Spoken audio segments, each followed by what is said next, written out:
নমস্কার বন্ধুরা, কেমন আছো সবাই? আশা করি সবাই ভালো আছো। আমি আজকে তোমাদের জন্য আরেকটি রেসিপি নিয়ে চলে এসেছি।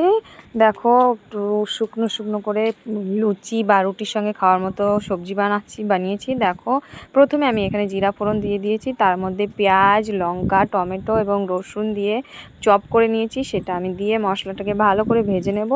এরপর মশলাটা ভাজার পরে আমি টুকরো করে কেটে রাখা আলুগুলো দিয়ে ভালো করে কষিয়ে নেব, যাতে আলুগুলো কাঁচা না থাকে।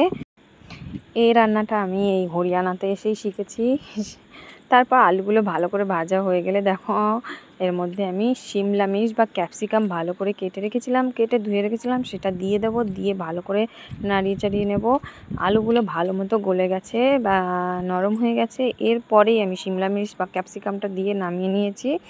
দেখো, সবজিটা একদম রেডি হয়ে গেছে। ভাতের সঙ্গে খেতে পারো, রুটি বা লুচির সঙ্গে খেতে পারো, খুবই টেস্টি হয়। এই রান্নাটা আমি হরিয়ানাতে এসে শিখেছি, আগে কখনো খাইনি। খাওয়ার পরে তো মানে প্রায় রান্না করি আর বাড়ির সবাই হাত চেটে খায়। তোমরাও অবশ্যই ট্রাই করো, কেমন হয়েছে আমাকে কমেন্ট করে জানিও। থ্যাংক ইউ বন্ধুরা।